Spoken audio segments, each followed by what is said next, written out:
The Bharatiya Janata Mazdoor Cell officially appointed its new president today during a high-profile ceremony program held at the Sonardore Guest House in Agartala.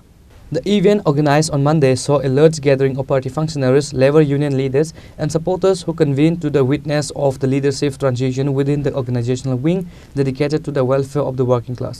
ভারতীয় জনতা party নীতি আদর্শ মেনে যে সারা ভারতবর্ষে যে শ্রমিক সংগঠন সর্বভারতীয় শ্রমিক সংগঠন তার নাম হচ্ছে ভারতীয় জনতা মজদুর সংঘ বিজিএমসি। এই বিজিএমসি দীর্ঘদিন ত্রিপুরা স্টেটে কাজ করছে। আমাদের যিনি প্রেসিডেন্ট ছিলেন রঞ্জিত গোপ, তার অসুস্থতার কারণে সাংগঠনিক কাজ করতে পারছেন, সে লিখিত আকারে আমাদের জানিয়েছে।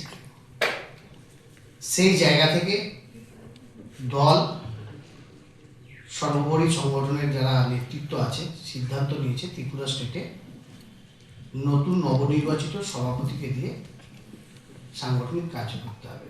এবং আমাদের সংগঠনের নিয়ম হচ্ছে বিগত 6 বছর সাংগঠনিক কাজের দায়িত্বে থাকে রাজ্যের প্রেসিডেন্ট, তাকে কিছুদিন বাদ আবার অন্য দায়িত্ব দেওয়া হয়। সেরকম আমাদের সর্বভারতীয় চেয়ারম্যান ডক্টর বিশ্বপ্রিয় রায় চৌধুরীর নির্দেশে সর্বভারতীয় সংগঠন সিদ্ধান্ত নিয়েছে যে জাভেদ মিয়াকে রাজ্য সভাপতি আমরা ঘোষণা করলাম আজ, রঞ্জিত গোপকে ন্যাশনাল এক্সিকিউটিভ মেম্বার আমরা ঘোষণা করলাম আজ। যদিও তার অসুস্থর কারণে সে বাড়িতে আছেন, যথারীতি তার অ্যাপয়েন্টমেন্ট লেটার আমি এবং আমাদের ন্যাশনাল টিম তার হাতে দিয়ে এসেছি আজ সকালে।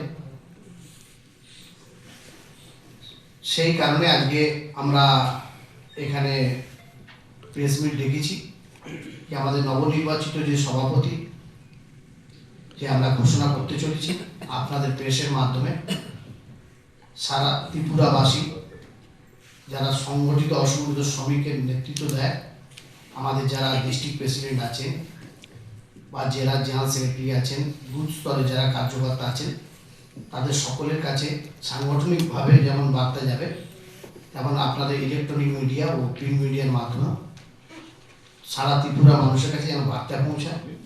জাভেদ মিয়া আমাদের স্টেট প্রেসিডেন্ট ভারতীয় জনতা মজদুর সংঘ। উনি কি আগে অন্য কোনো দায়িত্বে ছিলেন? উনি আগে minority Morcha state social media incharge co incharge. Reported by Amit from Agartala, Chini Khorang.